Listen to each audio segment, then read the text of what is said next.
السلام علیکم ناظرین، میں غفران بن یعقوب قاسمی۔ ناظرین، غزوہ ہند کے متعلق دارالعلوم دیوبند کی جانب سے دیے گئے ایک پرانے فتوے کو لے کر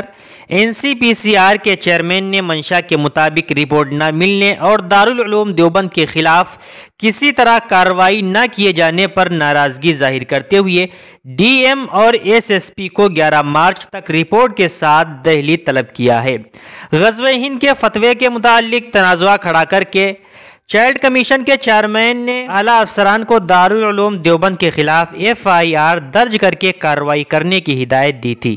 اس سلسلے میں مقامی انتظامیہ نے DM اور SSP سہارنپور کو رپورٹ بھیج کر دارالعلوم دیوبند کی جانب سے دیے گئے تحریری جواب سے اطمینان کا اظہار کیا تھا،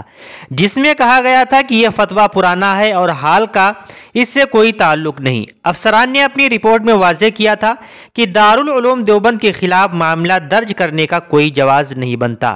مگر اس رپورٹ سے چائلڈ کمیشن کے چیئرمین نے ناراضگی ظاہر کی کیونکہ یہ رپورٹ ان کی منشا کے مطابق نہیں تھی۔ اپنی تقریروں اور میڈیا گفتگو میں دارالعلوم دیوبند اور مدارس کے خلاف مسلسل غلط بیانی کر کے لوگوں کو گمراہ کر کے نفرت پھیلانے اور غلط فہمیوں کو بڑھاوا دینے کے لیے کوشاں چائلڈ کمیشن کے چیئرمین نے اب ایک مرتبہ پھر DM اور SSP سہارنپور کو نوٹس بھیج کر دوبارہ جانچ رپورٹ تیار کرنے اور سابقہ نوٹس کے تحت کارروائی کرنے کی ہدایت دیتے ہوئے 11 مارچ تک دہلی طلب کر کے جواب مانگا ہے۔ انہوں نے مزید کہا کہ ہم نے UP حکومت کو دارالعلوم دیوبند کے خلاف کارروائی کرنے کا نوٹس دیا تھا، مگر حکومت نے کہا کہ یہ فتویٰ 2008 میں جاری کیا گیا تھا۔ اس سلسلے میں ہم نے کلکٹر اور SSP سہارنپور کو دہلی بلا کر رپورٹ اور وضاحت طلب کی ہے۔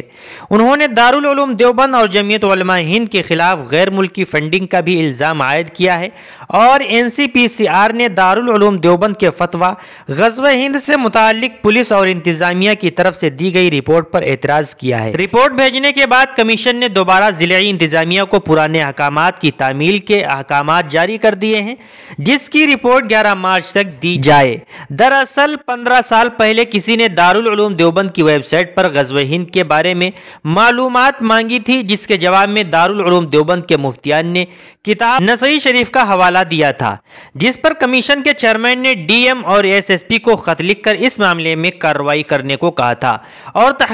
تحقیقاتی رپورٹ بھی مانگی تھی۔ پولیس انتظامیہ کی جانب سے تحقیقاتی رپورٹ کمیشن کو بھیجی گئی تھی، جس پر کمیشن نے اعتراض کیا ہے۔ DM نے کہا کہ کمیشن کی جانب سے مکتوب موصول ہوا، اس معاملے میں دوبارہ رپورٹ طلب کی گئی ہے، تحقیقات کے بعد جلد رپورٹ بھیجی جائے گی۔ SSP نے کہا کہ کمیشن کا لیٹر پیڈ موصول ہوا، جو بھی ہدایات دی گئی ہیں ان پر عمل کیا جائے گا۔